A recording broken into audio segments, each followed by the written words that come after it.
The live TV, सच सबसे आगे। नमस्कार, मैं हूं रंजीत झा और आप देख रहे हैं द लाइव टीवी। इजराइल और फिलिस्तीन की जंग में कुछ बड़ा होने वाला है। चौंकाने वाली खबर सामने आई है। अमेरिका कुछ प्लान कर रहा है और इसके लिए एक सीक्रेट मैसेज ईरान को भेजा गया है, सऊदी अरब को भी भेजा गया है और दोनों से मुलाकात करने की खास तैयारी भी अमेरिकी सेक्रेटरी कर रहे हैं और इसको लेकर दौरा भी प्रस्तावित है। हालांकि वो इजराइल को भी विजिट करेंगे, लेकिन मिडिल ईस्ट में इस वक्त उनका दौरा काफी खास बताया जा रहा है। जो सूत्रों से जानकारी मिली है कि यह सीक्रेट जो मैसेज गया है वो फिलिस्तीन के फ्यूचर को लेकर गया है कि वहां पर क्या करना है। सऊदी अरबिया और फिर यूएई की बात करें या फिर ईरान की बात करें, ये हर कोई चाह रहे हैं कि फिलिस्तीन को वो लोग ऑपरेट करें और सही दिशा में लेकर जाए। वहीं अमेरिका भी अब लगता है कि इस रास्ते पर आगे बढ़ना चाहता है, क्योंकि इजराइल ने जो बर्बादी गजा पट्टी में मचाई है उसके बाद फिलिस्तीन के नागरिकों को मदद की जरूरत होगी, एक सही लीडरशिप की जरूरत होगी। फिलिस्तीन के जो राष्ट्रपति हैं उसमें हमास की ना तो आस्था है, ना ही गजा के नागरिक उस राष्ट्रपति पर अब उतना भरोसा कर पाते हैं, क्योंकि इस जंग में हमास अकेले लड़ रहा है। हमास का पॉलिटिकल विंग भी है, मिलिट्री विंग भी है, लेकिन फिलिस्तीन की तरफ से उनके राष्ट्रपति साइडलाइन नजर आते हैं। अब इसके चलते एक सही नेतृत्व की तलाश है और इजराइल जिस तरीके से हमला कर रहा है तो उनसे उम्मीद बेमानी है। अमेरिका ने जो सीक्रेट मैसेज भेजा है उसमें क्या हो सकता है, इसके लिए जरा आप एक ट्वीट को देखिए और उसके बाद एक रिपोर्ट भी बताएंगे कि कैसे अमेरिका एक और बड़ी बैठक करने जा रहा है, बड़ी मीटिंग करने जा रहा है। यहां ईरान ऑब्जर्वर ने ट्वीट में लिखा है, breaking, the US has sent secret message to Iran and Saudi Arabia about the future of फिलिस्तीन। Saudi security officials are now in Tehran for talks. US Secretary of State Blinken will visit Israel and several other Arab countries this week. इसमें पहले तो यह समझ लीजिए कि Saudi अरब और Iran ये एक दूसरे के कट्टर हुआ करते थे। अमेरिका ने इन दोनों से बात की है। ईरान एक ऐसा देश है जो अमेरिका को भी आंख दिखाता है, लेकिन अमेरिका ईरान से बात करना चाहता है, क्योंकि हाल ही में रूस ने भी ईरान से बात की थी। ईरान काफी ताकतवर है, अमेरिका को सीधी टक्कर देने की स्थिति में हमेशा है और कई संगठनों को वो मदद भी करता है। जैसे आप हिजबुल्लाह की बात कर लेते हैं, यमन के हुथियों की बात कर लेते हैं, या फिर अभी हमास की बात कर लें। ये सब कहीं ना कहीं ईरान से लाभान्वित होते हैं और इस वक्त अमेरिका को लगता है कि ईरान को संभाल लिया तो फिर सारी समस्याओं का जड़ खत्म भी हो सकता है, क्योंकि ईरान के एक फैसले पर बहुत कुछ इस जंग में नया देखने को मिल जाता है।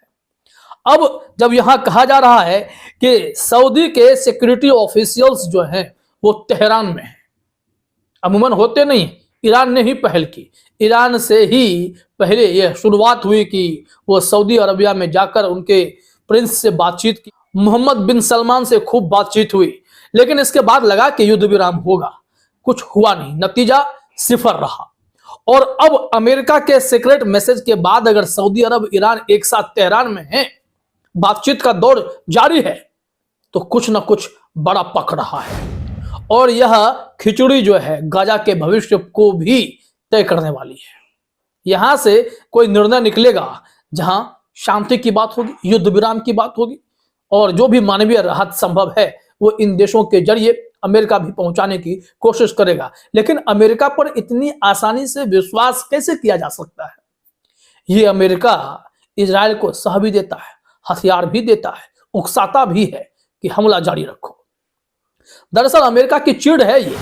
जब जब रूस ने यूएई और सऊदी अरबिया से अपने संबंध प्रगाढ़ किए और वहां ग्रैंड वेलकम पाया, तब तक अमेरिका ने ऐसे कठोर फैसले लिए। जब ये सीज फायर को लेकर सुरक्षा परिषद में बैठक चल रही थी और उस पर वोटिंग की बात थी, तो अमेरिका ने वीटो लगाया था। अमेरिका वोट में भाग लेने से मना कर देता था। क्यों? क्योंकि उसे इस बात की चिढ़ थी कि रूस क्यों इन लोगों के करीब जा रहा है, जबकि इन लोगों का करीब जाना सिर्फ एक ही मकसद के साथ था। वो मकसद यह है कि कैसे गाजा में युद्ध विराम हो। अमेरिका को लगा कि वो रूस से पार नहीं पा सकता, तो फिर से डिप्लोमेसी के लिए आगे बढ़ा है और डिप्लोमेसी करने के लिए अमेरिका ने अपने सेक्रेटरी को भेजा है और इस वक्त सेक्रेटरी ने ईरान से बातचीत का भी रास्ता खोल दिया है। एक सीक्रेट मैसेज के बाद सऊदी अरबिया और ईरान एक साथ हैं और वहां अमेरिकी अधिकारी जाएंगे, बातचीत करेंगे, क्योंकि यहां लिखा हुआ है US secretary of state Blinken will visit Israel and several other Arab countries this week। यानी कि बहुत सारे अरब कंट्री को भी इस सप्ताह में वो विजिट करेंगे और यहाँ जो ब्लिंकन साहब हैं इजराइल में भी जाएंगे। लेकिन इजराइल में वो जाएंगे जिन जिन क्षेत्रों में वहाँ हालात का जायजा लेंगे, गजा में जो नुकसान हुआ है उसका भी जायजा लेंगे और फिर इन बड़े ताकतवर मुस्लिम देशों से बातचीत करके कोई रास्ता निकालने की कवायद कर सकते हैं। क्योंकि इस संबंध में एक रिपोर्ट भी है, हम आपको वो रिपोर्ट दिखाते हैं, जरा देखिए आप। यहां एक्सियोस की रिपोर्ट है, हेडलाइन में लिखा गया है 27 दिसंबर को यह रिपोर्ट आई थी कि अब वो जाने वाले हैं। गजा युद्ध पर बातचीत के लिए ब्लिंकन के अगले सप्ताह मध्य पूर्व का दौरा करने की उम्मीद है।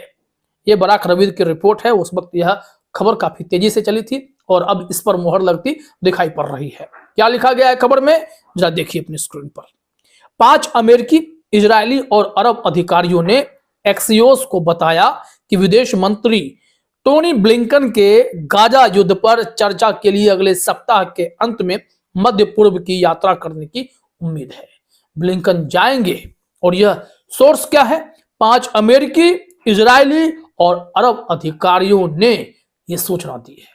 वो जाएंगे किस पे, गाजा की स्थिति पर बात करने। और वो जो सीक्रेट मैसेज है उसमें क्या है, वो पोल भी खुल जाएंगे जब एक बार यह बैठक शुरू होगी। हालांकि संभावना यही है कि सऊदी अरबिया और ईरान से एक डील होगी कि गाजा को आप लोग कैसे बेहतर कर पाएंगे, तो इजराइल से युद्ध रोकने की बात अमेरिका कर सकता है। यहां लिखा हुआ है कि युद्ध शुरू होने के बाद से यह ब्लिंकन की मध्य पूर्व की 4थी और इजराइल की 5वीं यात्रा होगी। उनकी यात्रा संकट के बारे में इजरायली सरकार और क्षेत्रीय भागीदारों के साथ निरंतर परामर्श करने के लिए बिडेन प्रशासन के अधिकारियों की उच्च स्तरीय यात्राओं की चल रही श्रृंखला का हिस्सा है। आगे लिखा गया है कि अधिकारियों ने कहा कि ब्लिंकन के अगले सप्ताह के अंत में संभवतः शुक्रवार को इजराइल पहुंचने की उम्मीद है। अब वो अगर जाते हैं तो समझिए नए साल पर एक बड़ी पहल, बड़ी शुरुआत की जाएगी। इसमें क्या क्या प्लान है उनका वो भी बताया गया है। देखिए बुलेट पॉइंट में है कि उनके कब्जे वाले वेस्ट बैंक जब इजराइल वो पहुंचेंगे तब, क्योंकि इजराइल से फिर वो जाएंगे मिडिल ईस्ट में, अलग अलग देशों में, अरब कंट्रीज में भी जाना है। तो यहां पर लिखा हुआ है कि इजराइल में उनके कब्जे वाले वेस्ट बैंक, जॉर्डन, सऊदी अरब, संयुक्त अरब अमीरात और कतर का दौरा करने की भी उम्मीद है। विदेश विभाग ने कहा कि उसके पास इस समय घोषणा करने के लिए कोई यात्रा नहीं है। एक अमेरिकी अधिकारी ने कहा कि यात्रा पर अपेक्षित पड़ाव अंतिम नहीं है और अभी भी बदल सकते हैं। वहीं इसमें जो प्लानिंग चल रही है, प्लानिंग यही है कि ये लोग वहां जाएं, बातचीत के दौर को शुरू करें और जो सीक्रेट डील है उस डील के सहारे इजराइल को झटका दें, इजराइल की नींदें उड़ा दें। तभी संभव है, क्योंकि इजराइल अगर नहीं रोका गया तो बड़े स्तर पर दुनिया को भी नुकसान हो रहा है। यह बात बहुत अच्छे से अमेरिका भी समझ रहा है, क्योंकि यमन के हुथियों ने ऐसी नब्ज पकड़ रखी है जिससे दुनिया के कई देशों को भारी नुकसान हो रहा है और इस नुकसान से बचने के लिए भी अब सऊदी अरब और ईरान की मदद की जरूरत है, अमेरिका जानता है। तो देखिए गाजा में शांति के लिए बातें कहां तक पहुंचती हैं। फिलहाल इस वीडियो में इतना ही। आप सभी का हमसे जुड़ने के लिए बहुत बहुत शुक्रिया। द लाइव टीवी, सच सबसे आगे।